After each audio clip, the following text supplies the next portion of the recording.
Naran-Dray sy ny Zanaka ary fanahy-masina. Amen. Aniry havako Alahady farany amin'ity volana Martsa ity, Alahady izay ankalazantsika n'Andriamanitra ny amin'ny fitsanganany amin'ny tenany maty. Alahady Pasika fandreseny izay amaram-paranantsika ny lohahevitra manao hoe manolana ny faneken'ny Tompo. Andeha ataontsika ny hira sambatra.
Fiderantsika n'Andriamanitra andeha hovakiantsika ny Apokalipsy 7 andininy fahasivy ka hatramin'ny faha 11.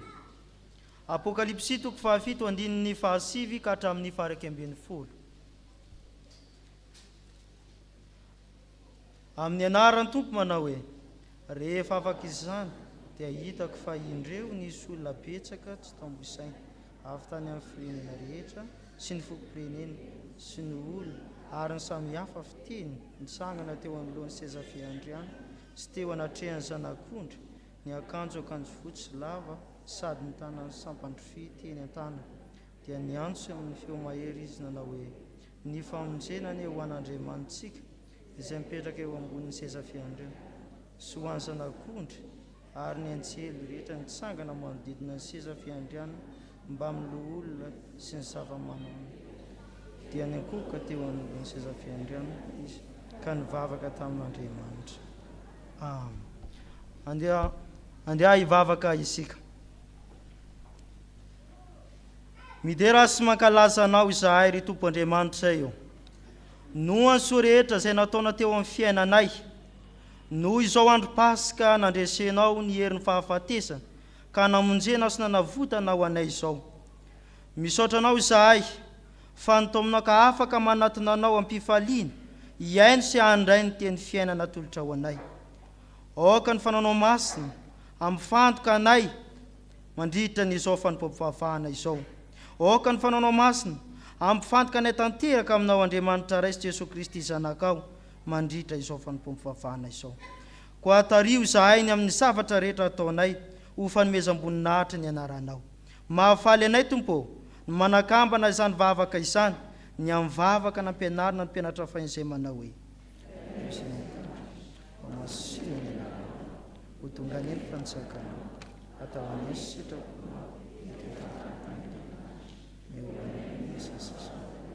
ary mamelana tahaka ny asa mitondra lefaka manafana ratsy manao fantsakana sy ary finahitra mandrafy. Andeha ataontsika ny hira voalahatra.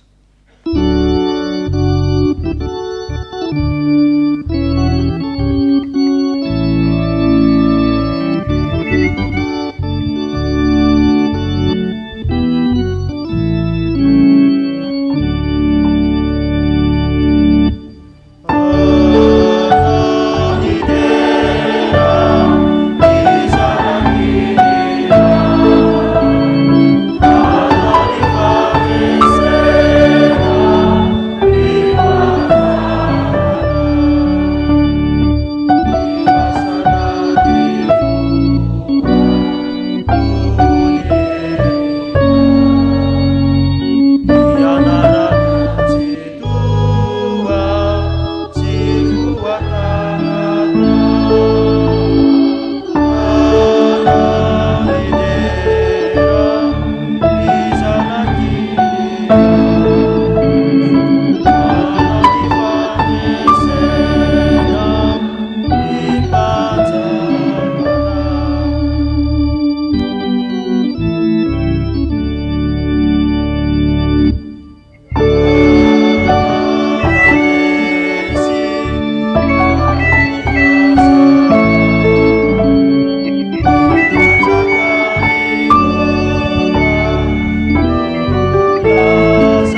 mipetraka isika iainy ny sitrapon'Andriamanitra.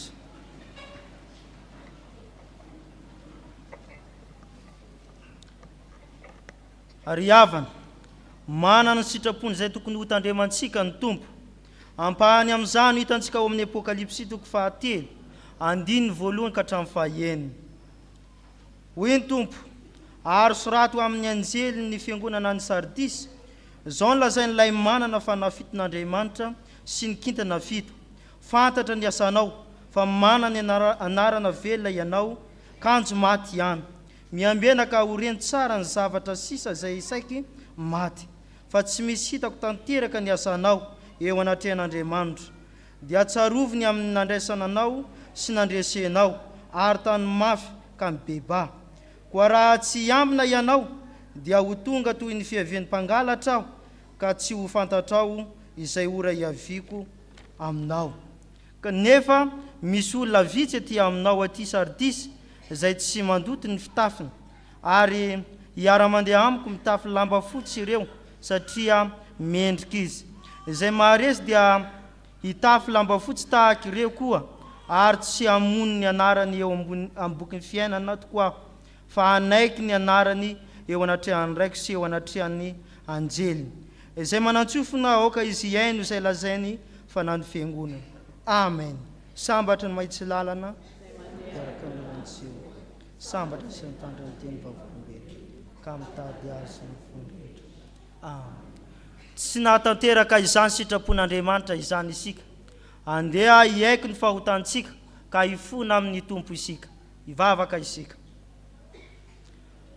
Andriamanitra atsotoa, mpamonjy sy mpanavitra anay ianao. Masina ianao ka mankahala ny ratsy rehetra. Manenjika anay ny fieritreretanay, no nanomezanay alahelo anao, sy nanaovanay izay mahatezitra anao teo amin'ny fiainanay isan'andro. Fahavalinao izahay, ka manao izay ahafatesana ao ato anatin'ny fonay mandrakariva. Miariary ny faharatsim-pananay, izay asehonay eo aminao, sy amin'ny rem-piarabelona aminay. Ary eo anatrehana mandrakariva ny fahotanay, ary izay ratsy eo masonao nefa nataonay. Ko ankehitriny, mangataka famindrampo sy ny fanavotana aminao izahay, ka ny rano Jesosy Kristy ane no anadio anay ho afaka amin'ny ota rehetra. Maro tokoa ny fakapanahy toy ny tsara tare, ka mahasarika ny sainay sy ny fonay, koa te hivily ny amin'ny ratsy raha teo. Vonjeo izay fa tsy mahavonjy teny, tehirizy eo am-pelantananao izay, fa tsy misy maharombaka anay eo an-tananao. Ny anaran'i Jesosy Kristy zanaka-mpamonjy anay, izay miainy ny fivavakay, ary Andriamanitra fitiavana no angatanay izany vavaka izany, ka valio izany vavaka izany. Amen.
Ataontsika ny raha voalahatra.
raiso ampifaliana sy amin'ny fanantenana eo ampitsangana ny teny somahafaly izay omeny tompo etsika.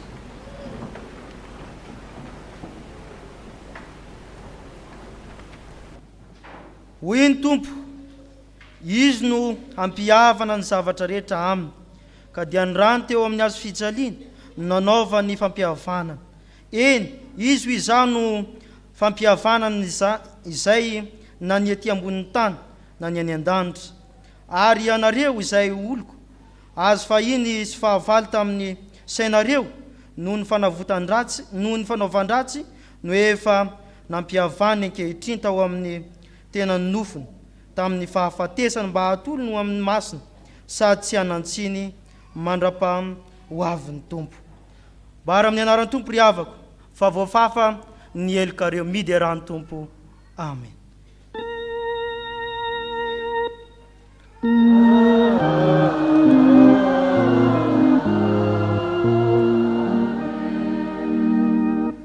Voninahitra ny amin'ny avo indrindra ho an'Andriamanitra.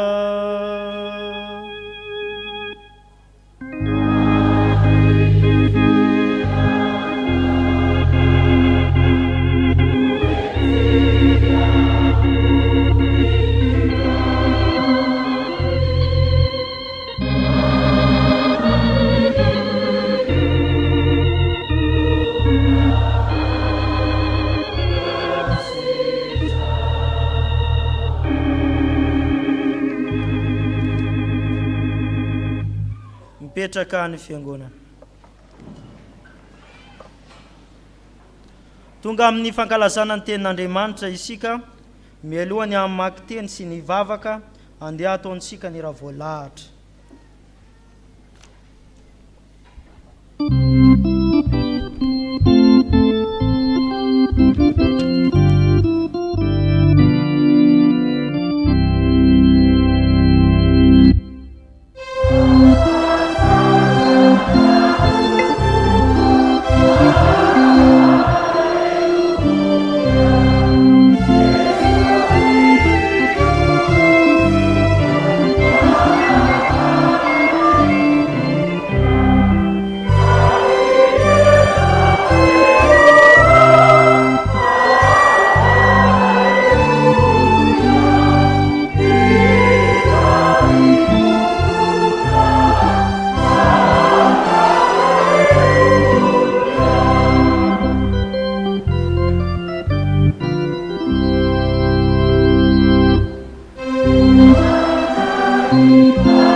Salasa terina, Alleluia, Jesu pansakana, Alleluia, Rasureni sakana, Alleluia, Rasukuni tenana, Alleluia.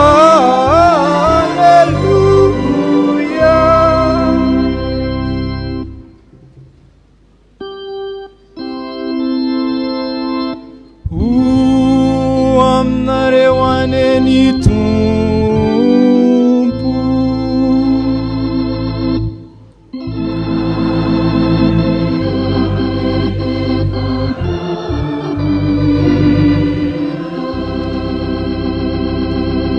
Ry havara malala, amaky siaino ny teny soratra masina isika. Isaia toko fa 7:7 ny andininy 9 hatramin'ny 13. Isaia toko fa 7:7 ny andininy 9 hatramin'ny 13. Amin'ny anaran'i Jesosy, izao no lazain'i Jehova tamin'ny taona fankasitrahana no niainoko anao, ary tamin'ny andro famonjena no namonjeko anao. Dia hiaro anao aho ka hanome anao ho fanekena ho an'ny olona, mba hanangana ny tany indray sy ampandova ny lova izay efa rava, ka hanao amin'ny mpifatotra hoe mivoaha, ary amin'izay ao amin'ny maizina hoe miseho, hihinana eny an-dalana izy, ary na dia avy any amin'ny tendrombohitra mangadiady aza dia isy ahitra ho azy ihany. Tsy honona na angetaeta izy, ary tsy amely azy ny ainandro mangaingaina na ny masoandro, fa izay mamindra fo aminy no hitarika azy, ary amin'ny loharano miboiboika no hitondrany azy. Ataoko lalana ny tendrombohitro rehetra, ary asandratro ny lalambeko. Indreo tonga avy any lavitra ireto, ary indreo avy any avaratra sy andrefana ireto, ary avy any amin'ny tany sinima ireto.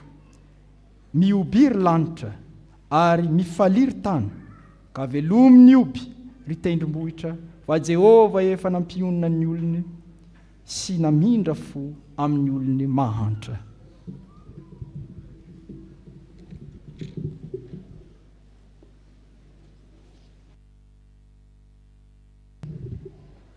Dia mbola tohizana amin'ny famakiana ny soratra masina arak'izay hita ao amin'ny epistily ho an'ny Romanina toko 7:1. Romanina toko 7:1 ka hatramin'ny 5. Romanina toko 7:1 ka hatramin'ny 5. Vakiana amin'ny anaran'ny Tompo. Milaza ny marina ao amin'ny Kristy aho, fa tsy mandainga, sady miara-milaza amiko ao amin'ny fanahy masina koa ny fieritreretako. Fa mafy ny alehako, ka tsy mety mitsahatra ny fahorian'ny foko. Fa efa saiky niriko aza ny voaozina, ho afaka tamin'ny Kristy ny tenako, mba havonjeko ny rahalahiko, havako araka ny nofo, izay Israelita, sady manana ny fananganananaka sy ny voninahitra, sy ny fanekena, sy ny fanomezana ny lalàna, sy ny fomba mpivavahana ary ny teny fikasana. Azo koa ny razana, sady avy taminy araka ny nofo Kristy, izay amin'izy rehetra Andriamanitra isaorana mandrakizay. Amen.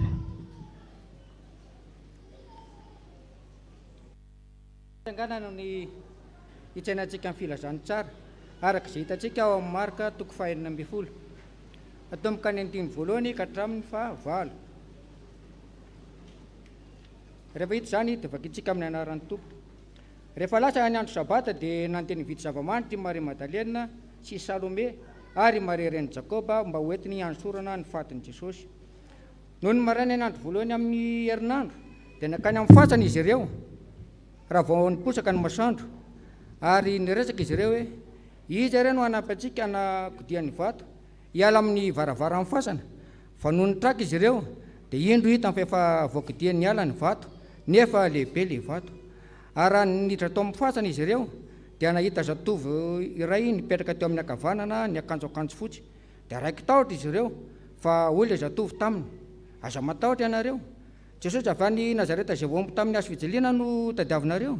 Efa nitsangana izy, tsy ato izy, jereo fa ateo ny nametrahana azy. Koa mandeha any ianareo dia lazao amin'ny mpianany sy Petera, fa miloha anareo any Galilea izy, any nahitanareo azy arak'izay nolazainy taminareo. Dia nandeha izy ireo ka lasa nandositra niala tao amin'ny fasana, fa torakovitra sady natahotra, ary tsy mba nilazana na inona tamin'ny olona izy satria natahotra. Ray masino manamasinany amin'ny fahamarinana, fa ny teninao ny fahamarinana. Amen.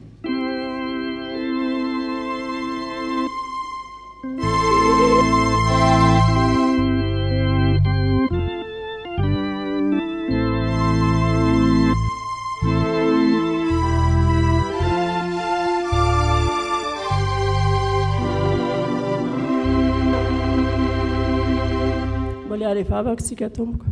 Misaotra anao izay Andriamanitra fa voavaky taminay teo ny teninao.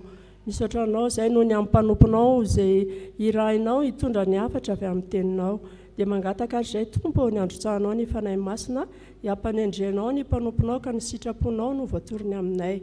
Izahay mpiainy kosa tompo dia sokafo ny fomampananay, irao ny fanahinao masina ahafahanay mandray izany hafatra avy amin'ny teninao izany. Dia mitenena ary tompo ianao fa miaino izay mpanomponao. Amin'ny anaran-tsoanao Jesosy nanaovanay izany vavaka izany. Misaotra tompo. Amen.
Petraka ny fiangonana.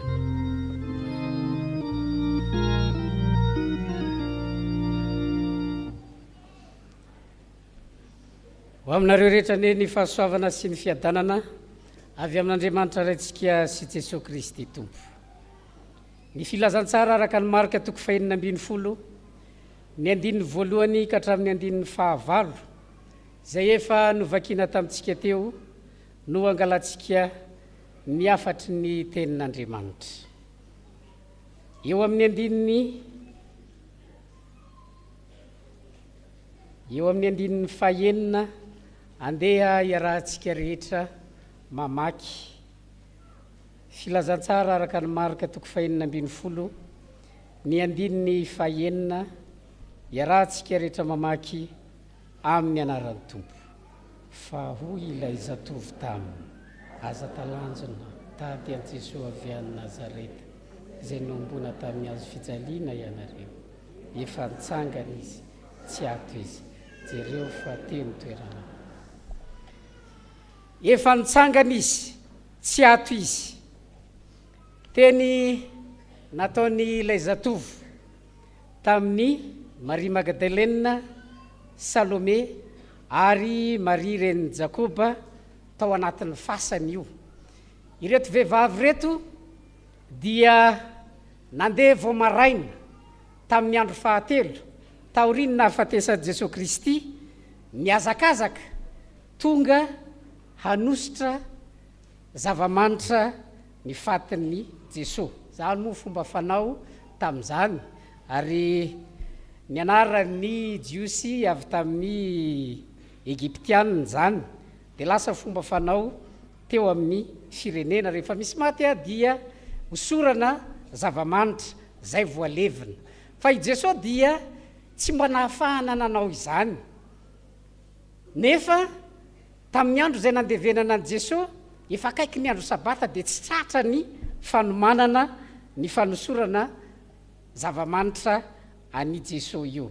Dia eto zany reto vehivavy reto no miomana handeha hanatanteraka izay fanosorana zava-manitra ny fatin'i Jesosy izay.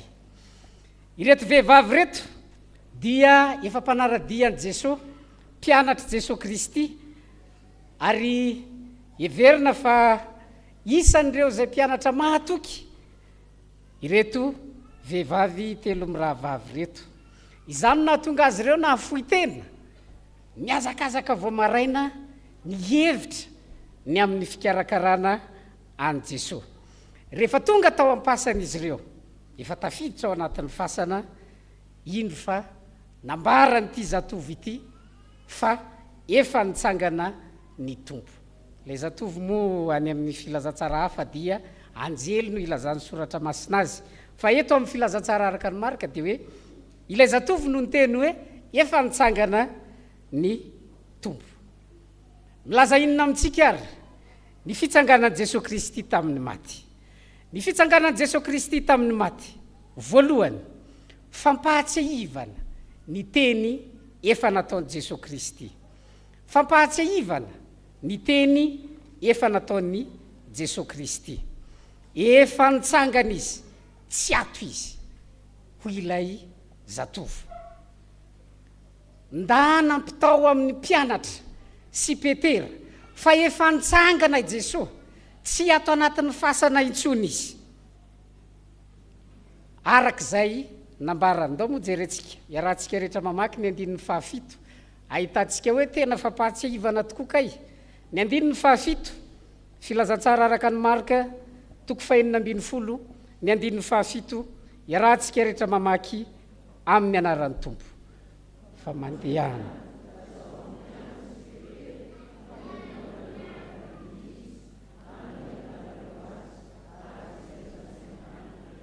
Ano ahitanareo azy arak'izay nolazainy taminareo. Rehefa mamaky ny filazantsara araka ny marika 4:20, ny 7:20 tsika dia efa nilaza n'io fiaonana ny Galilea io i Jesosy.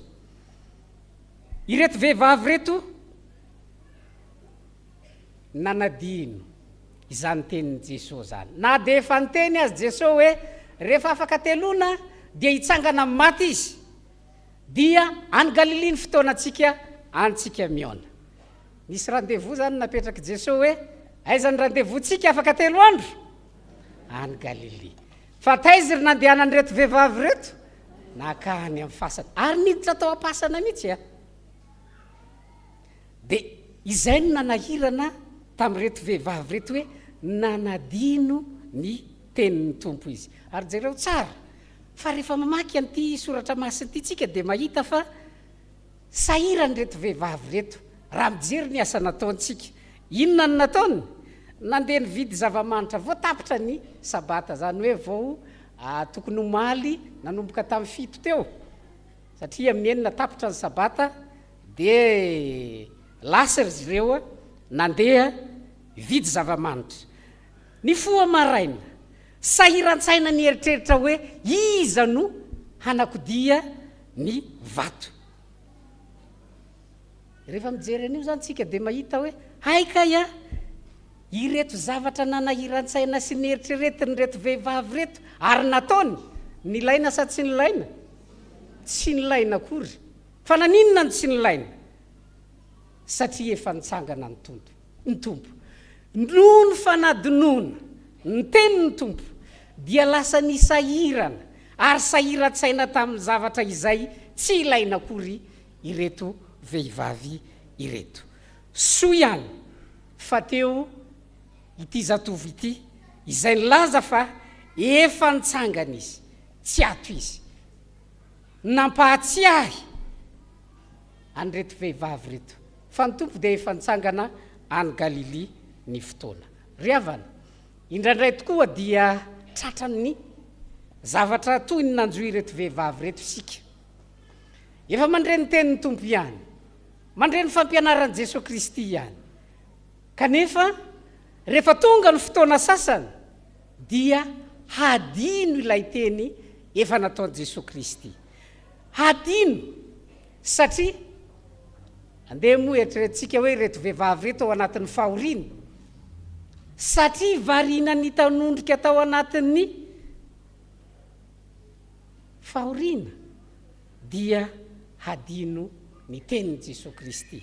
Ny olana nefa dia zao, rehefa manadino ny tenin'i Jesosy Kristy ny olona dia misahirana amin'ny zavatra izay tsy olana akory, mitady vahaolana amin'ny zavatra izay tsy olana akory. Ary zany raindray mety manjoa antsika amin'ny fiainantsika andavanandro, raha mieritreritra isika ny amin'ny olana maro samihafa mitranga eo amin'ny fiainantsika, inona ny vahaolana eritreretinao? Efa mba nieritreritra ve isika hoe andao aloha hieritreritra hoe inona ny tenin'Andriamanitra mahakasika an'ity zavatra mitranga ity? Sa nieritreritra isika hoe andao hitady vahaolana? Natao avokoa ny fitadiavam-bahaolana, natao ny fomba rehetra, natao ny asa, natao ny fombafomba maro samihafa. Adino ny tenin'ny Tompo. Ary mampalahelo ary eto dia zao, rehefa manadino ny tenin'i Jesosy Kristy ny olona, dia any amin'ny fasana izy no mandeha. Tokony taiza zany nandehanany reto olona reto? Raha tokony ho any Galilea izy, dia lasa izy nakany am-pasana. Ary zany ny zavatra tokony eritreretintsika ny amin'ny fomba fiarahantsika amin'Andriamanitra. Rehefa mitranga ny olana, tsaroana avy ny tenin'ny Tompo. Amin'ny fotoana izay anadinon'ny olona ny tenin'ny Tompo, dia hitady vahaolana amin'ny zavatra tsy olana akory ilay olona. Ary tsy zany ihany, fa handeha any amin'ny toerana izay tsy misy vahaolana, ary tsy laina akory ary ny nakany. Tsy nisy ny ilana an'izany makany amin'ny fasan'izany. Fa nakany reto vehivavy reto, ary tsy vitany hoe nanodidina teo amin'ny fasana izy no mijerijery sy nitazatazana, fa tena niditra tao am-pasana mihitsy, any amin'ny tontolo ny tsy fisym-piainana, any amin'ny tontolo ny fahafatesana, any no hitadiavany any Jesosy Kristy mpamonjy. Rehefa manadino ny tenin'ny Kristy ny olona, dia any amin'ny toerana izay tsy misy fiainana, any no hitadiavany any Jesosy. Iza moa zany Jesosy zany? Jesosy zany eny ilay mpamonjy. Raha mitady any Jesosy any am-pasana zany ilay olona, dia toy ny mitady famonjena any anatin'ny fasana izy. Ilay Jesosy Kristy efa nitsangana, efa tsy ao am-pasana intsony. Ary ambarany soratra masina eto hoe efa nitsangana izy, tsy ato izy. Zany no tadiaviny tany am-pasana. Ary zany ry havana, no ampaherezany soratra masina atsika, tsy maintsy mahatsiaro ny tenin'ny Tompo isika. Rehefa manadino ny tenin'ny Tompo ny olona, dia ho very ary ho diso lalana hisahirana amin'izay zavatra tsy tokony hisahiranana, kanefa tsy ahita famonjena akory ao anatin'izany. Efa nitsangana izy, tsy ato izy. Efa nitsangana tokoa Jesosy Kristy. Mila mahatsiaro ny teniny isika. Inona ny tenin'i Jesosy Kristy? Tokony ho tsarovantsika mandrakariva. Fa tokony ho tsaroantsika dia izao, tsy maintsy hitsangana Jesosy Kristy. Ary ny fitsanganan'i Jesosy Kristy no antoky ny famonjena antsika. Efa nitsangana Jesosy Kristy noho izany, aza mieritreritra hitady an'i Jesosy Kristy any amin'ny toeran'ny fahafatesana, any amin'ny tontolo tsy misy fiainana, fa mandehana manatona any Jesosy Kristy. Hoy tsika teo hoe Jesosy Kristy nametraka rendez-vous tamin'ny mpianatra hoe amin'ny andro fahatelo aiza ny fotoanantsika any Galilea. Tokony tsaroana mandrakariva dia zao, i Jesosy nametraka ny fotoana io fa tsy ny mpianatra. Tsy ny mpianatra zany no miteny hoe rehefa mitsangana ary ianao Jesosy dia mba ery zahay mivory dia mba tonga avy eny ianao. Tsy zany no hitantsika eto, fa i Jesosy no nametraka. Ary jereo fa nahita izy atovy ity ary niteny tsy niteny izy hoe aiza moa nareo no mivory mba handehanan'i Jesosy any. Fa nampahatsiaviny dia zao hoe any Galilea. Inona no ampianaran'ny soratra masina? Amin'ny toerana izay tondroany Jesosy Kristy andehanana, zay ihany no andehanana. Aza mandeha amin'izay toerana tsy tokony andehanana, fa tsy mahita fiainana any, tsy mahita an' Jesosy Kristy any, ary tsy mahita famonjena amin'ny toerana izay tsy notondroany Jesosy Kristy. Raha amin'izao androntsika zao ary, aiza ilay toerana? Raha manondro Jesosy Kristy hoe iontsika dia aizitsika no miona, ny azo antoka aloha dia ao am-piangonana. ny ankoatr'izay manalasala ary tsy mety zany raha ohatra ka hitentsika hoe zay mako tsy ho any am-piangonana fa aloha Jesosy no ety aminay. Tsy mety zany. Amin'ny toerana izay tondroany Jesosy Kristy no ionantsika aminy, fa tsy amin'ny toerana izay tondroantsika no andehanan'i Jesosy Kristy. Tsy maintsy mieritreritra an'izany tsika ny amin'ny fanompona izay iarahantsika amin'Andriamanitra. Noho izany zany dia tsy mety ilay hoe zay tahaka ny tsy afaka ho any am-piangonana ny androany fa aloha zay atao trano ihany miantso an'i Jesosy. Tsy ho tonga eo ve izy satria ozy hoe naizana izay angonany misoratra masina eto dia mampahatsiahy atsika amin'ny toerana izay tondroany Jesosy Kristy no ionana aminy, fa tsy amin'ny toerana izay ieritreretantsika fa eo izy. Noho izany zany rehefa nitenenina hoe ety am-piangonana ny ionana amin'ny Jesosy Kristy dia ety zany tsika ny miona aminy. Ary tsy isika no mamaritra hoe tsy maintsy tonga eto Jesosy, fa izay tondroany Jesosy Kristy ary izy no mamaritra azy any no andehanantsika. Fa raha tsy zany dia diso lalana isika. Tsy maintsy mieritreritra an'izany sika ry havana. Efa nitsangana izy, tsy ato izy. Efa nitsangana Jesosy Kristy. Noho izany mampahery atsika ny soratra masina. Eritrereto dinio tsara ny tenin'Andriamanitra. Tsarovo mandrakariza ny tenin' Jesosy Kristy mba hahatonga atsika tsy ho diso lalana, fa handeha arak'izay androny Jesosy Kristy ny toerana tokony handehanantsika. Zavatra faharoa, ny fitsanganan'i Jesosy Kristy tamin'ny maty dia fampaherezana ny mpianatra. Fampaherezana ny mpianatra. Efa nitsangana izy, tsy ato izy, hoy ilay zatovo. Ndeha roverenantsika vakina ihany ny andininy 7 ao amin'ny filazantsara araka ny Marka 5:12 teo. Ny andininy 7 iarahantsika rehetra mamaky amin'ny anaran'ny Tompo. Fa mandehana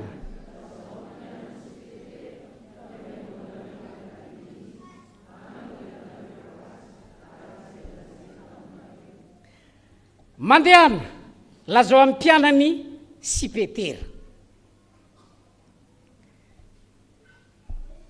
Ny mpianatra dia kivy, ketraka, satria maty ny Tompo. Ilay mpampianatra izay nitokiny nametrahany fiainany manontolo, nahafizany zavatra rehetra. Maty Jesosy Kristy. Rehefa maty Jesosy Kristy dia na ny mpianatra ary tsy sahy nivoaka ny trano, fa nihidy nikato trano tao ny eritreritra hoe maty moa zany ny Tompo, ahoana ny anjo atsika, izy anefa efa nenjehan'ny fanjakana, izy anefa efa nenjehan'ny mpitondra fivavahana, izy anefa ankehitriny maty. Isika ny natoky azy fa ny olona tsy tia azy. Eto moa voatonona manokana ny anaran'ny Petera. Petera moa ilaina fanafo, fa maninona ny tononona manokana ny anaran'ny Petera eto? Nomena fampiononana manokana mihitsy Petera, satria Petera ilaina nda azy intelo. Niteneniny Petera hoe lazao amin'ny Petera fa efa nitsangana ny Tompo, noho izany maherezy ianao. Zay zany no antony nahatonga ny anaran'ny Petera voatonona teo, satria toa nanameloka ny tenany ihany Petera hoe ity za moa zany na dia efa nilokaloka teo anatrehan'ny Tompo hoe tsy hivadika aminao, nefa mbola nivadika ihany. Manafaka ny alahelo tao amin'ny Petera sy ny mpianatra ny fitsanganan'i Jesosy Kristy tamin'ny maty. Misy zavatra izay mampiavaka any Marka eto. Rehefa mamaky ny andininy 2 dia ambaran'ny soratra masina, fa ndao hoe arahantsika rehetra mamaky ny andininy 2 filazantsara araka ny marika toko fahininambin'nyfolo ny andiny ny faharoa iarahantsika rehetra mamaky amin'ny anaran'ny tompo ary noho ny maraina koa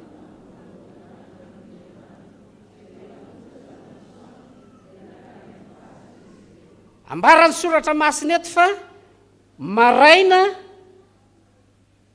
tamin'ny voalohan'ny andro amin'ny herinandro rehefa maninona ozy ny masoandro rehefa miposaka ny masoandro eo zany dia milaza ny soratra masina amintsika hoe hay ny fitsanganan'i Jesosy Kristy tamin'ny maty dia ny tamin'ny maraina amin'ny masoandro miposaka fa naninona tsy tamin'ny masoandro efa ilentika ny antony dia zao tia ny soratra masina mbara eto fa ny fitsanganan'i Jesosy Kristy tamin'ny maty dia fanantenana vaovao fiainam-baovao masoandro miposaka ho an'izay rehetra mino azy ary zay no nahatonga anymarika nametraka an'izay toy izany koriavana ampahafantariny soratra masina atsika ny fitsanganan'i Jesosy Kristy tamin'ny maty dia fampaherezana atsika izay mbola miaina ao anatin'ny olana zava-manahirana maro samihafa maro tokoa ny zavatra manahirana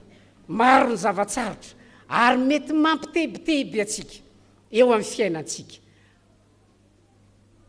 ny fetin'ny pasika tahaka izao ny fitsanganan'i Jesosy Kristy tamin'ny maty dia fampaherezana atsika ahafahantsika manomboka fiainam-baovao ndray miainga manomboka andro vaovao satria manana fanantenana vaovao isika ka na inona olana na inona zavatsarotra mety manahirana anao dia tsarovy fa efa maty Jesosy Kristy nalevina nitsangana tamin'ny maty nandresy ny herin'ny fahafatesana mba hahafahantsika manana fanantenana ny amin'ny fandresena ny hery rehetra misy ety amin'izao tontolo izao izay manelingelina ny finoantsika manelingelina ny fiainantsika izay mety sakana tsy azahoantsika fiadanana eo amin'ny fiainantsika andavanandro fanantenana vaovao omeny tompo atsika ny fitsanganany ny anjarantsika dia zao matoky an Jesosy Kristy manantena an Jesosy Kristy ary mahery ao anatin'izay ny fitsanganan'i Jesosy Kristy tamin'ny maty dia mampitodika atsika indray hiala any amin'ny tontolon'ny fahafatesana ho amin'ny tontolon'ny fiainana satria efa tao amin'ny tontolon'ny fahafatesana i Jesosy Kristy no nivoaka avy tao mba anehoan'i Jesosy Kristy fa izany Jesosy zany dia tsy tahaka atsika olombelona sarisary entina amintsika fa maninona tokoa moa ny olona rehetra izay lasa tany am-pasana dia tafajanona tany fa naninona tokoa ny olona rehetra izay lasa tany am-pasana dia voatana tsy tafavoaka mihitsy fa naninona Jesosy Kristy tafavoaka avy tao ny antony dia izao sarisary ny fasana dia tahaka ny zavatra anankiray andeha ataontsika hoe olona nisy sakafo nohanin'ilay olona rehefa ny sakafo ilay olona dia tsy zakan'ilay zavatra nohaniny rehefa tsy zakan'ilay zavatra nohaniny dia naninona izy narary ny kibony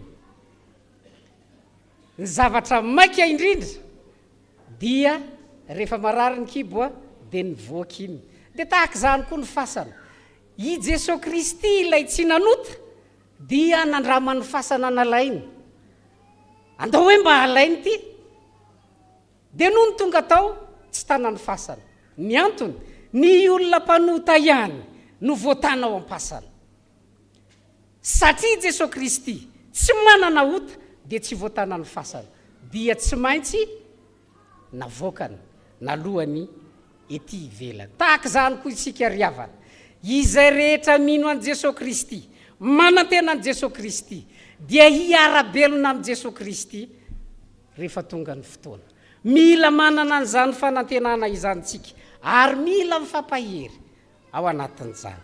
Jesosy Kristy ny fanantenantsika, Jesosy Kristy ny fiainantsika, aza variana mieritreritra, aza variana mitanondrika any amin'ny tontolon'ny fahafatesana fa mitraka banjino Jesosy Kristy. Ary rehefa mibanjina an Jesosy Kristy itsika dia mibanjina n'ilay fiainana izay efa nomaniny ho atsika.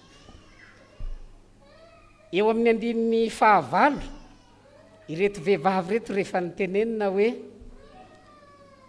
ndana lazao amin'ny mpianatra fa efa nitsangana ny tompo, dia mbarany soratra masina hoe dia nivoaka izy ka lasa nandositra ny ala tamin'ny fasana fa torakovitra sady talanjona izy ary tsy mba nilaza na inona tamin'olona izy satria fiainana feno tahotra, fiainana feno horohoro, fiainana anjakan'ny ayasy tebiteby ny fiainantsika kehitriny.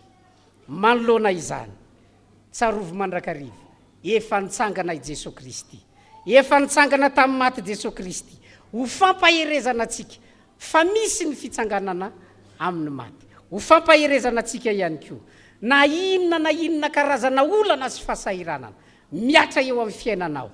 Jesosy Kristy no vahaolana, Jesosy Kristy efa nandresy izany rehetra izany, koa mahereza mahatanjaha ny tompony homba sy hampahery atsika. Eto ampamaranana ampahatsiahivana atsika hoe ny fitsanganan Jesosy Kristy tamin'ny maty fampahatsiahivana ny teniny, marina ny tenin'Andriamanitra, marina ny tenin'i Jesosy Kristy, ary tsy maintsy tanteraka izay rehetra voalazana.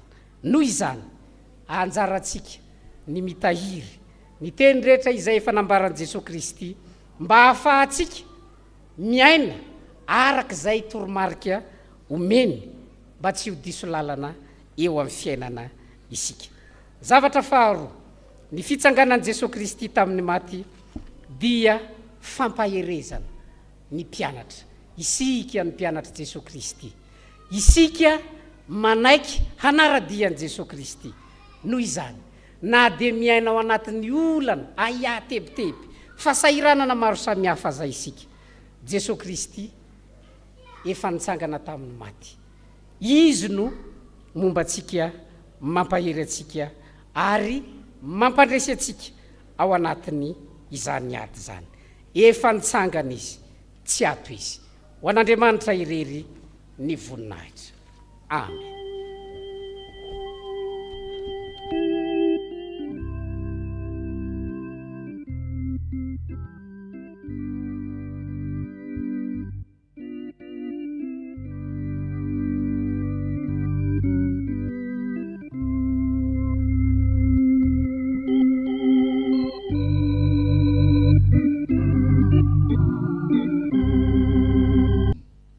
Ary velona ianao ry Jesosy Kristy tomponay, ka tsy mitsahatra miteny aminay tamin'ny alalan'ny mpanomponao. Nambara taminay fa ny fitsanganan Jesosy Kristy dia midika fampatsiahivana ny teny efa nataonao taminay.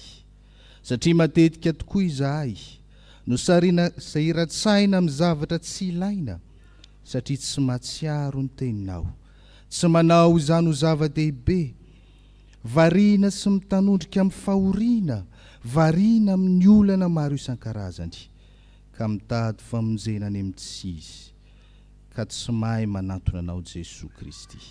Ary tsy izany ihany Tompo, fa ny fitsangananao Jesosy Kristy dia fampaherezana ny mpianatra, ilay manome an'ilay fanantenana vaovao ho anay indrindra fa ho anay izay misehatra zavatsarotra ankehitriny. Tompo, mifony izahay, fa firifiry moa ny teninao izay nambara taminay, fa tsy tsaroanay akory, tsy niainanay, ka mahatonga anay mbola mitady famonjena any amin'ny hafa, fa tsy manantona anao. Fa ankehitriny kosa Tompo, dia anantona anao Jesosy ilay mpandresy izahay, ho tsara fifandraisana aminao izahay, ary anantona anao amin'ny toerana izay notendrenao iaonana aminao, ary iaina indrindra ny amin'ilay fanantenana vaovao. Amin'ny anaranao Jesosy Kristy no vivavahana toy izany. Amen.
Sika iaraka anaiky sy anambarany fanekempinoana arak'izay hita ao amin'ny Kolosianina toko voalohany ny 10:20 ka hatramin'ny 20. Kolosianina toko voalohany ny 10:20 ka hatramin'ny 20. Ka ny izy rehetra dia solointsika Jesoa. Ny izy rehetra solointsika Jesoa. Aoka hitsangana ny fiangonana.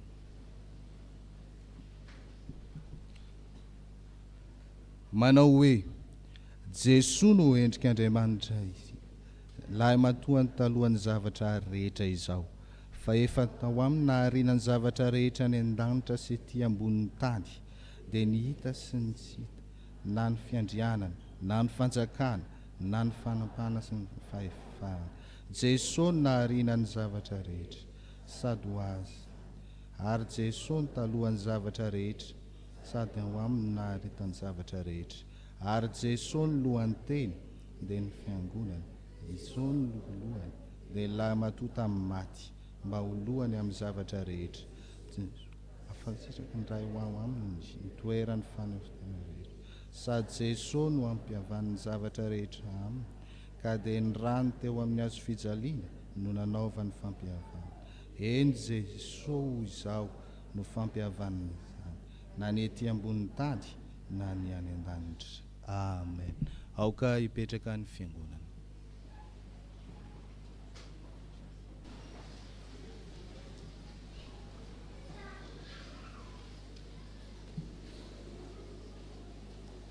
Ataontsika ny hira fa 870 ny andininy voalohany sy ny andininy faharoa dia hiakatra ety anoloana ireo ray aman-dreny izay manolotra ny zanany amin'ny sakramentan'ny batisa.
Ampifaliana riava malala no andraisantsika ireto namantsika ireto zay manavoany faloloran-tenany sy manolotra ny zanany ho an'Andriamanitra amin'ny alalan'izao sakramentan'ny batisa izao. Ino ihary ny teny soratra masina anorenan'ny fiangonana ny fanatanterahana ity sakramenta ity. Hoy Jesosy Kristy Tompo, efa nomena ny fahefana rehetra ny an-danitra sy ety an-tany, koa mandehana ianareo dia atao mpianatra ny firenena rehetra, manao batisa azy io amin'ny anaran'ny Ray sy ny Zanaka ary Fanahy Masina, sady mampianatra azy hitandrina izay rehetra nandidiko anareo. Ary indro izaho momba anareo mandrakariva ambara-pahatonga ny fahataperan'izao tontolo izao. Ary ahoroko ny fanekeko ho amiko soa aminao mba amin'ny taranaka mandimby anao, hatramin'ny taranaka faramandimby ho fanekena mandrakizay mba ho Andriamanitra aho sy ny taranaka ao mandimby anao aho. Fa ianareo rehetra dia zanak'Andriamanitra amin'ny finoanan'i Kristy Jesosy. Fa na iza ianareo no natao batisa ho an'i Kristy dia mitafy an'i Kristy. Tsy misy intsony na jiosy na grika, na andevo na tsy andevo, na lahy na vavy, fa iray ihany ianareo rehetra ao amin'ny Kristy Jesosy. Noho izany ary ray aman-dreny, misy ny fanekena izay ataonareo eto anatrehan'Andriamanitra sy ny fiangonana, ka mangataka anareo izahay hamaly izany araka izay sitraky ny fonareo. Moa manolotra ireto zaza ireto ho an'Andriamanitra raintsika va ianareo. Eto. Ekenareo va ny joro na amin'ny teny na amin'ny asa ho mpanompon'Andriamanitra mahatoky mba tonga anareo fianaran'ireto zaza ireto amin'ny androm-piainanareo rehetra. Eto. Ekenareo va ny anatanterahany fiangonana amin'ireto zaza ireto ny fitaizana rehetra araka ny filazantsara tokony atao amin'ny mba hitombony amin'ny fahalalana izao fahasoavan-dehibe raisiny avy amin'Andriamanitra izao sy anekeny an Jesosy ho tompo mba azaho ny hery handavany ny asan'ny Satana rehetra. Eto. Vonina ny vavaka ho azy sy ampianatra azy vavaka ka ampiditra azy ho mpianatra sekoly Alahady va ianareo. Eto. ekenareo va ny ampianatra azy ny antony zao fanaovam-batisa izao ary ianao zay ahatonga azy ho mpandray ny fanasan'ny tompo mangataka anareo ary zahay hitodika amin'ny fiangonana ka hanamafy ny fanekenareo eto anatrehan'Andriamanitra sy ny fiangonana.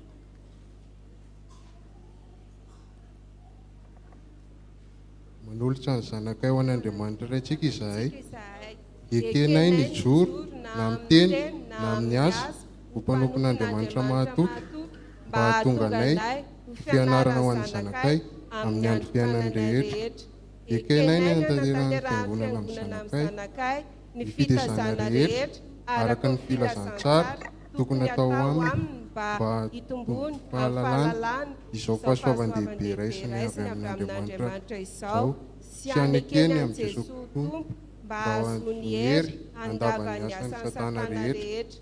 Vonona hivavaka ho azy sy hampianatra azy hivavaka ka hampiditra azy ho mpianatra sekoly Alahady izahay. Ekenay ny hampianatra azy ho antony izao fanaovam-batisa izao ary izanay ny taona azy ho fanasan'ny Tompo ny herin'Andriamanitra no ankinanay anatanteranay izany. Amen. Efa ren'Andriamanitra ny fanekenareo matoky azy hanampy anareo amin'izao andraikitra masina nekenareo zao izy fa ny heriny dia tanterahana amin'ny fahalemena. Isika fiangonana Koriavana dia tompona andraikitra eo anatrehan'Andriamanitra amin'ny zaza rehetra efa noraisitsika. Aokary isika hiara hitsangana hivavaka.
Isika Andriamanitra ray tsy toa tsy dia tianay tokoa ianao ary ny fitiavanao dia meloma mandraka hariva ny fitiavana ianao.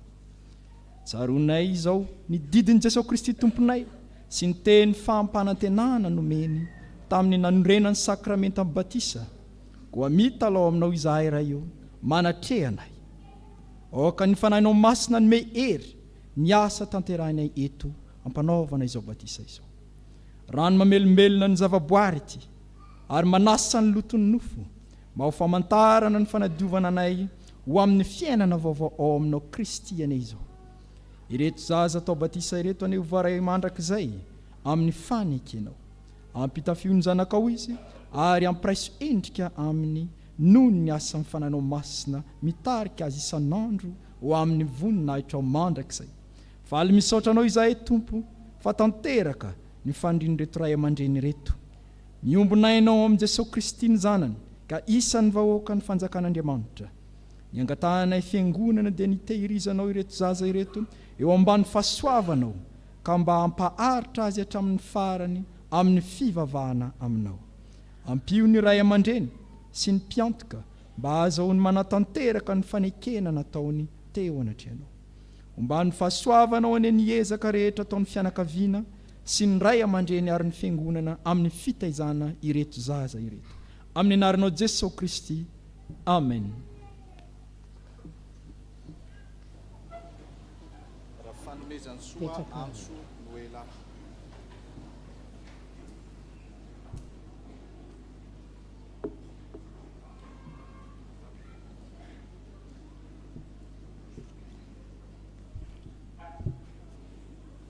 raha fanomezantsoa antso noela izaho manao batisanao ho amin'ny anaran'ny ray sy ny zanaka ary ny fanahy masina ho aminao aneny tompontsika amen.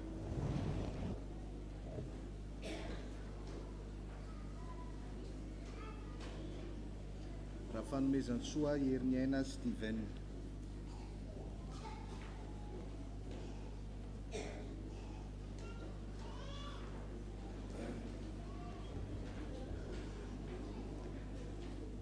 raha fanomezantsoa herin'ny aina Steven izaho manao batisanao ho amin'ny anaran'ny ray sy ny zanaka ary ny fanahy masina ho aminao aneny tompontsika amen. raha be manda ny sainana ange siena.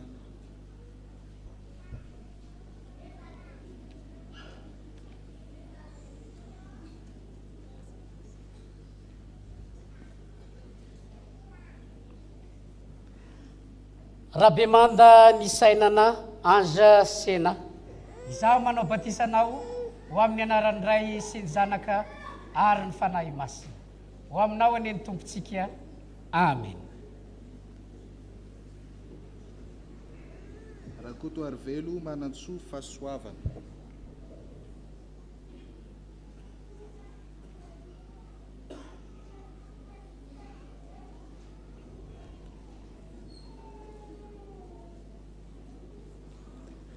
raha kotoary velo manantsoa fahasoavana izaho manao batisanao ho amin'ny anaran'ny ray sy ny zanaka ary ny fanahy masina ho aminao aneny tompontsika amen.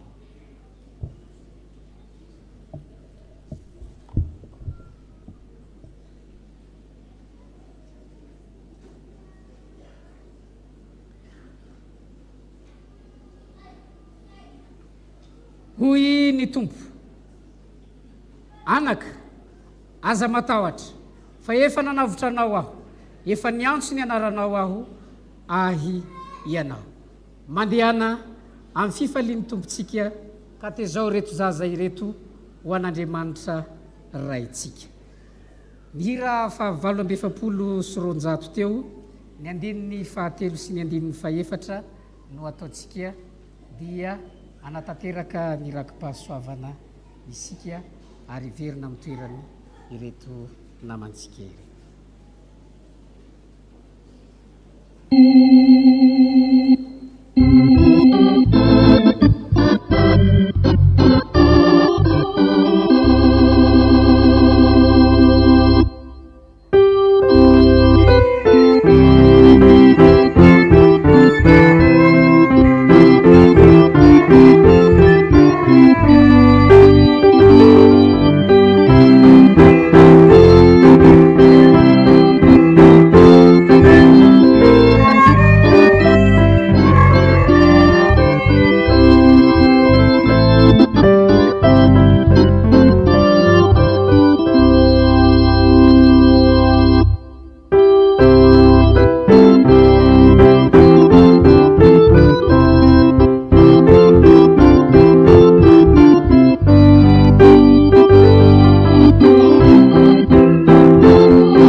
izao dia tonga amin'ny fotoana izay ilazana ny raharaha ny fiangonana isika.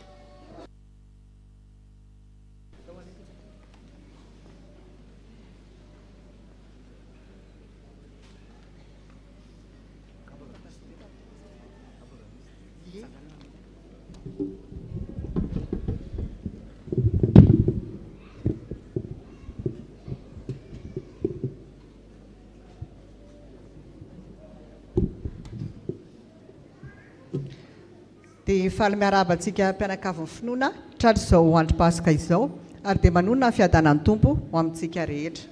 Filazantsara ny Jesosy Kristy araka ny Jaona 7:9-20. Fa toy izao no nitiavan'Andriamanitra izao tontolo izao nomeny ny zanan'ilay tokana mba tsy ho very izay rehetra mino azy fa hanana fiainana mandrakizay.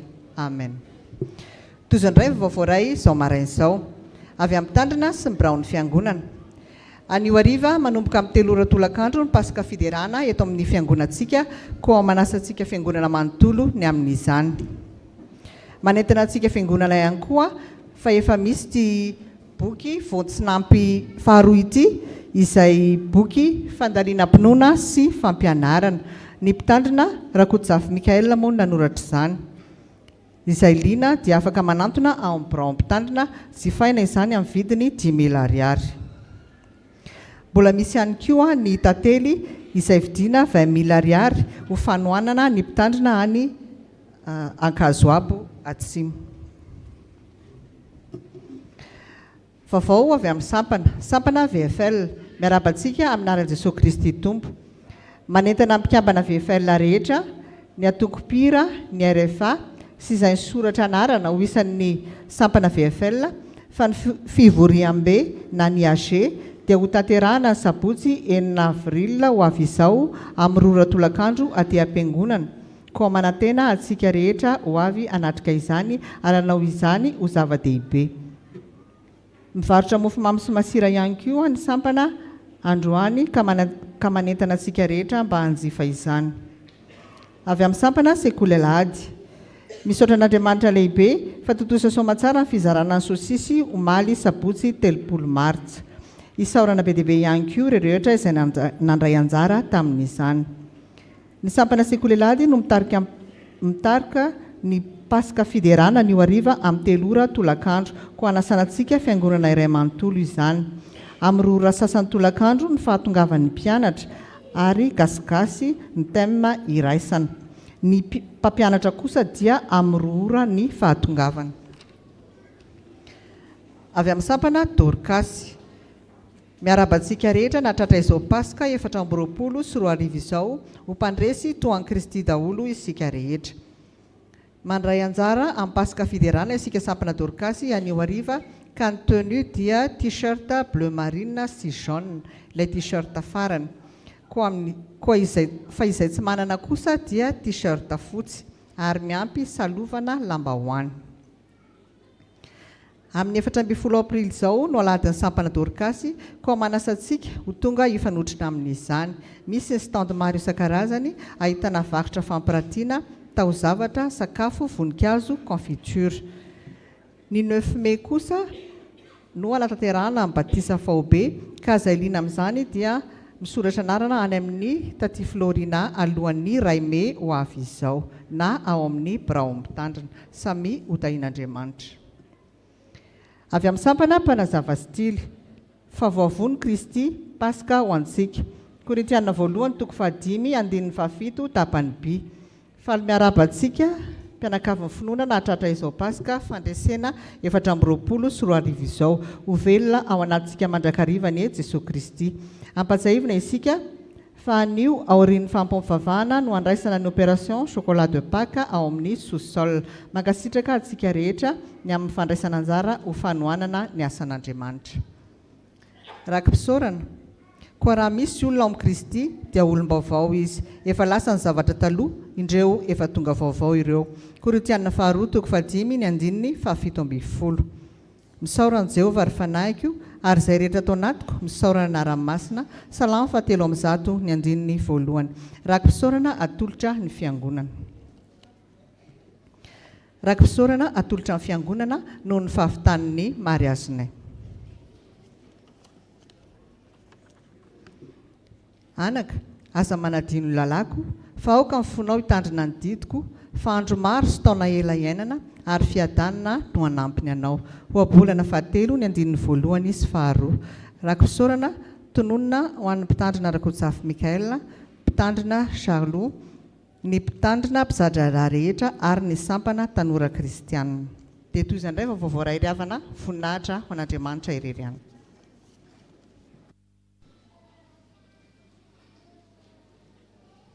Izao dia andray anjara fitenenana ny présidentan'ny fiangonana.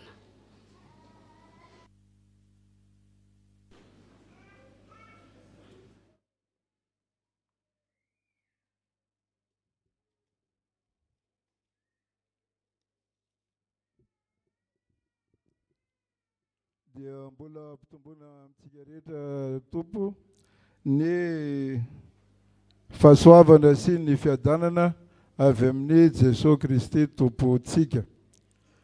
Ny andro androany dia tsy zoviana amintsika fa dia andro lehibe ho antsika kristianina satria dia andro nandresen'ny tompo ny fahavalony dia ny fahafatesana ary andro mbola anamafisantsika ihany koa ny finoantsika satria raha tsy nitsangana Kristy dia tapitra teo koa ny fiainana na kristianina. Ka dia amin'ny anaran'ny ray aman-dren'ny mpitandrina, ny braon'ny fiangonana, ny diakonina sy ny loholona, ny sampana velona rehetra eto amin'ny fiangonana ary amin'ny anarantsika mpianakavy ny finoana no hiara-bako atsika rehetra natratra izany andro Pasika 2024 izany. Dia ho mpandresy toa an'i Kristy tokoa ane isika amin'izay rehetra ataontsika ary hiampitombo hatrany ny finoantsika izao fankalazantsika ny Pasika izao.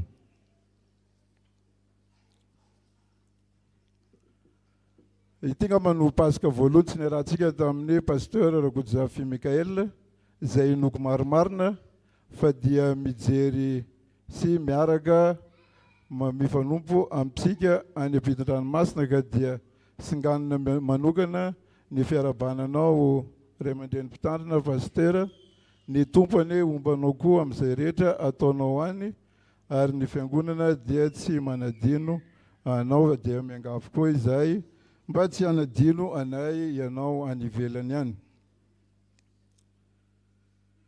Ary avy malala ao amin'ny tompo ho setry ny fitiavan-dehibe nasehon'ny tompo ary nitanterahan'ny tompo ho famonjenantsika dia ny fanolorana ny ainy dia misy apahany amin'ny soratra masina izay indramiko hifankaherezantsika amin'izao fety izao izay ao amin'ny Filipianina 2:2-5 ka hatramin'ny 9 izay mivaky toy izao amin'ny anaran'ny tompo. Aoka ho aminareo izao saina izao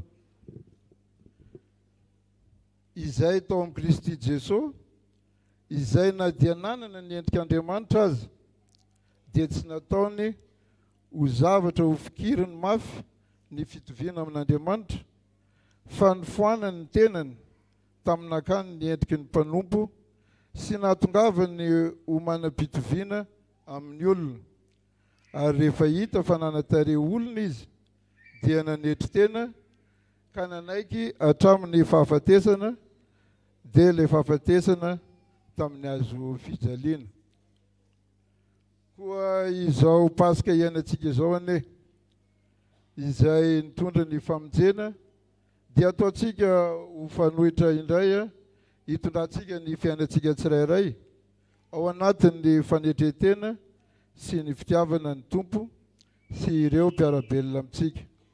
Dia mirary Pasika sambatra ho antsika tsirairay engany ka ho mpandresy tahaka ny Kristy koa isika. Dia nidera sy laza ary ny voninahitrany ho an'Andriamanitra irery ihany.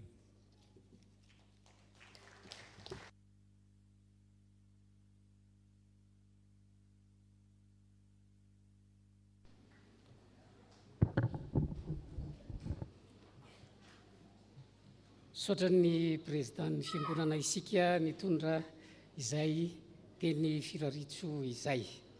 Ireto namantsika ireto dia natanteraka ny fanamasinana ny fanambadiny omaly teto amin'ny fiangonana. Raha mamonjy soa Arnaivo Lovaseno sy Andria Miarosolo miaingo. Ireo izy ireo miarahaba anareo ny fiangonana. Mahazo mipetraka ianareo. Ravelson Ernest Manirson sy Randrianantoandro Domoina Natasha.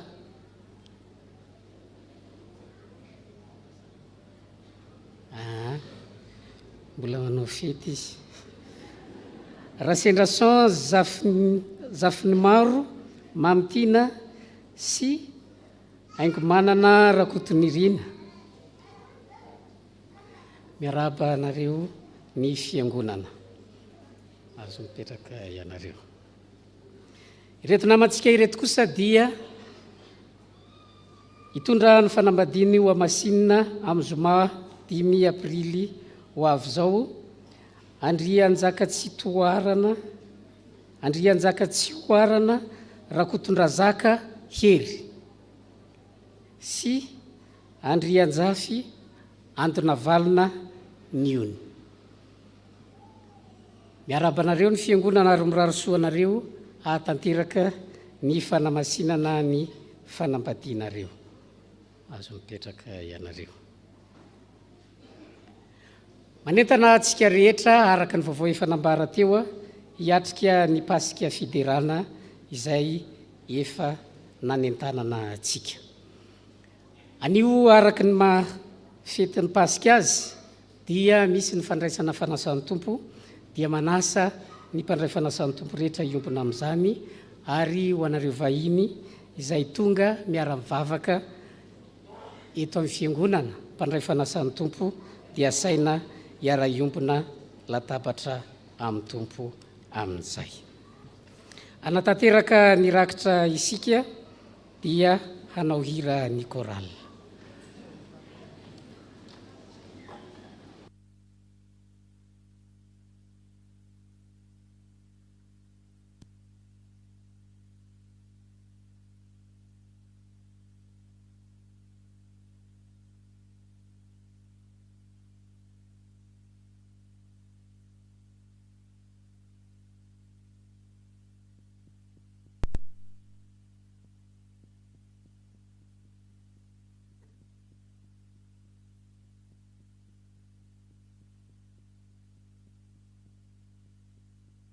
Nametrahany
Dia anankiray ilay tsisy ihany.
Faefapolo amby zato ny andiny voalohany sy ny andiny faharoa mialohan'ny tsodrano ary ny andiny fahatelo aorian'ny tsodrano.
Raiso ny tsodrano izay tononona amin'ny anaran'ny Tompo.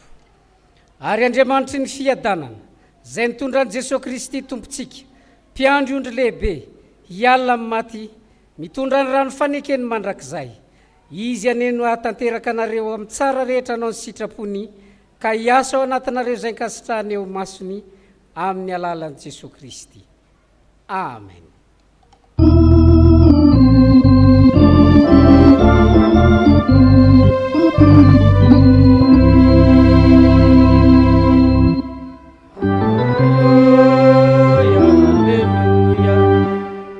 Say,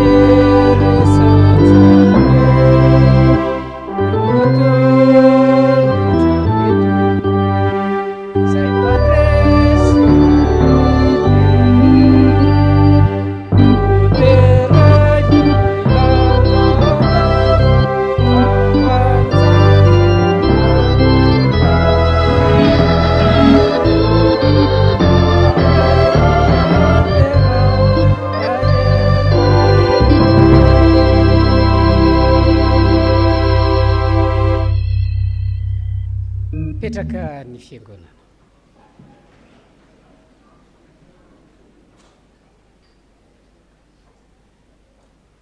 Ho an'Andriamanitra irery ny voninahitra amin'ny anaran'ny Ray sy ny Zanaka ary ny fanahy masina. Amen.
velatra manolorantsika ny fanasan'ny tompo zay manambara ny fanatrehan'ny tompo sy ny fahasoavan'Andriamanitra amin'ny fomba hita maso sy azo tsapahin-tana.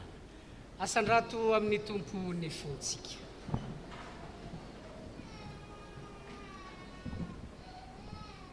Halleluia. Fa ny tompo Andriamanitsika dia nitsitoa no mpanjaka.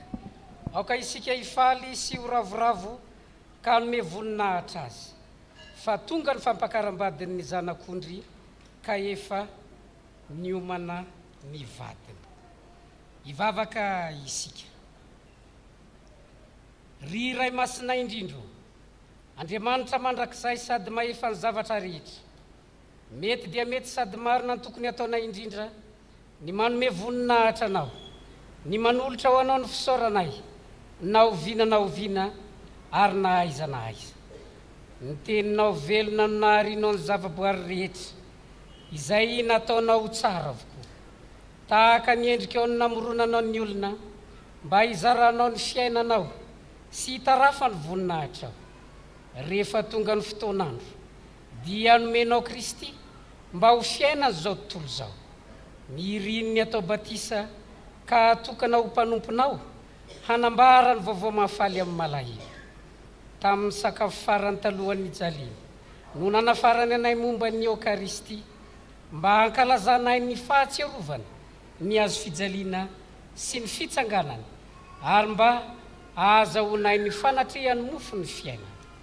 Noho izany ry Tompo dia miaraka amin'ny anjely sy ny olo-masina rehetra no hanambaranay ny voninahitra ao manao hoe:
ny teny fanorenana izao sakramenta ny fanasan'ny Tompo izao.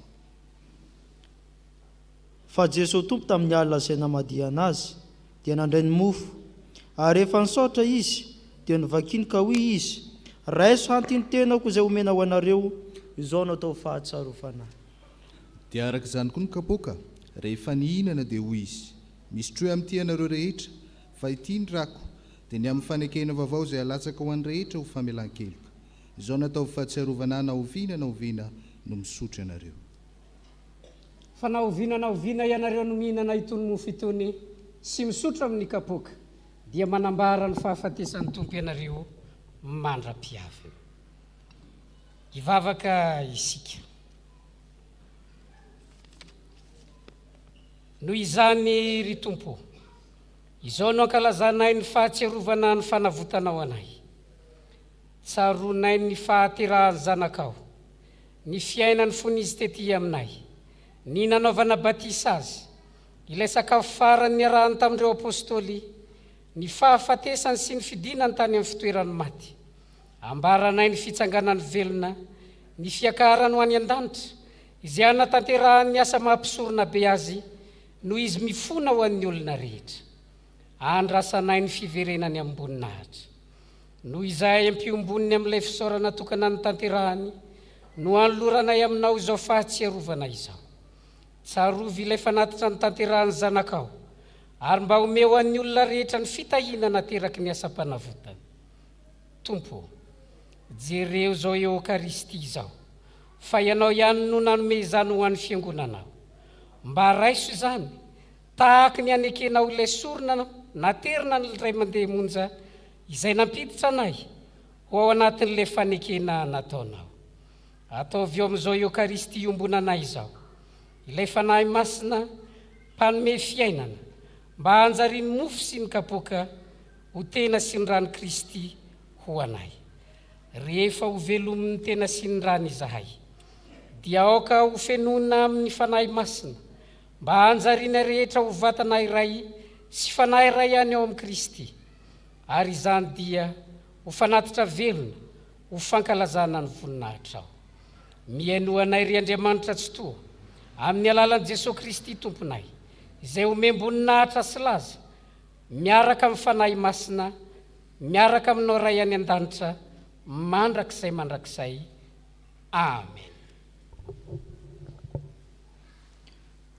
Ny mofo izay vakintsika dia firaisana amin'ny tenan Jesosy Kristy tompontsika izay nivakina ho antsika satria iray ihany ny mofo isika koa dia tena iray ihany na dia maro aza fa isika rehetra dia samy mandray amin'izany mofo iray izany avokoa. Ny kapoky ny fisaorana izay isaorantsika dia firaisana amin'ny ranon'i Jesosy Kristy tompontsika ny rano fanekena vaovao izay nalatsaka ho antsika. Hoy Jesosy Kristy tompo andeha fa efa voatra avoko izao ny zavatra rehetra. Petraka ny fiangonana.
Kazarao amin'ny mpianakavin'ny finoana.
Nitsangana ny fiangonana.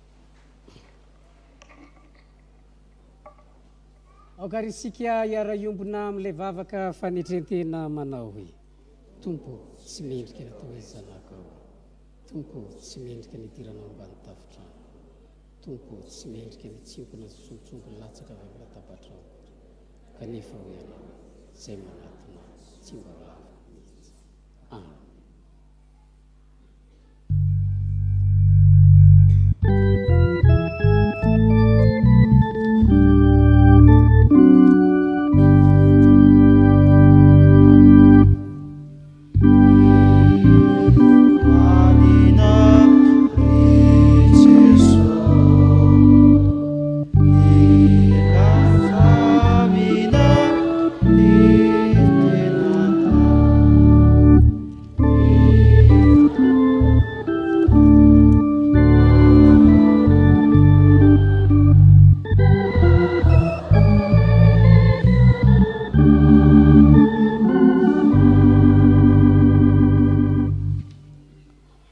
hoy Jesosy Kristy ilay mampahatsiahy ny teny nataony tamintsika hoe raiso antiny tenako izao no atao fahatsarovana.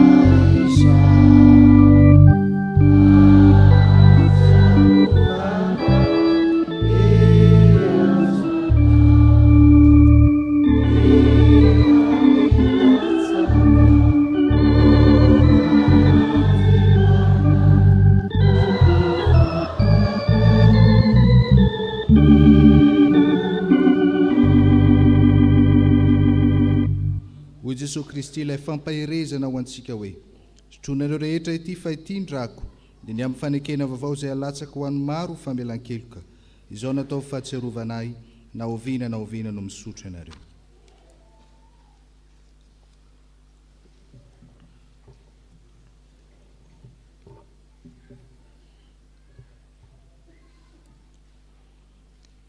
Tompo Andriamanitra io, mideranao zay mankalazanao noho ny fitahina sy ny fahasoavana lehibe nomenao anay. Teo amin'izao Eukaristia izao, dia voavin'ny santatra ilay sakafo ny fanjakanao rahatra izay izahay.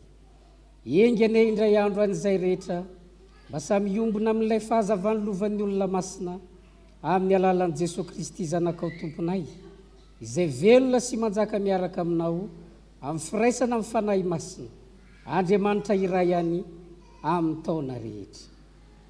Amen. Izao no afatra ho antsika izay voavina ndray ny fanasan'ny tompo. Hoy ny soratra masina, koa raha miara-natsangana tamin'i Kristy ianareo, dia katsaho ny zavatra any ambony, fa efa maty ianareo ary ny fiainanareo miara-miafina amin'ny Kristy ao amin'Andriamanitra. Raha iseho Kristy fihavanantsika, dia hiara-miseho aminy koa amin'ny voninahitra ianareo. Amen. Petraka ny fiainana.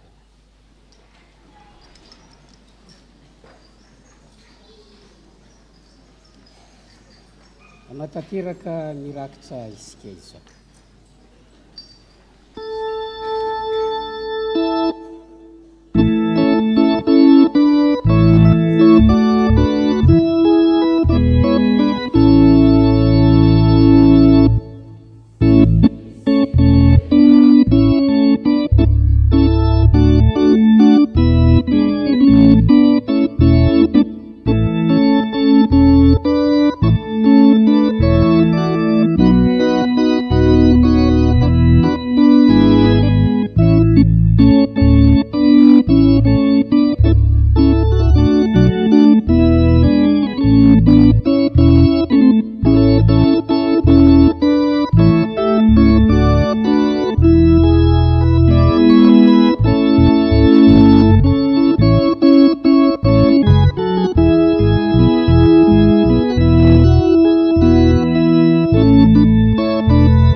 Ianareo aneny tompo ka hiaro anareo, ampamirapiratra ny tavany aminareo aneny tompo ka hiantra anareo, anandratra ny tavany aminareo aneny tompo ka hanome anareo fiadanana.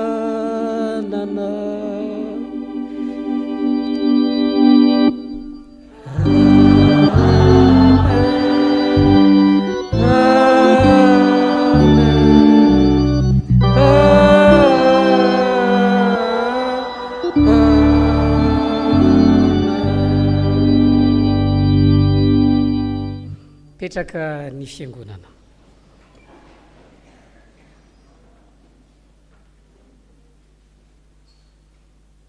Ho an'Andriamanitra irery ny voninahitra amin'ny anaran'ny Ray sy ny Zanaka ary ny fanahy masina. Amen.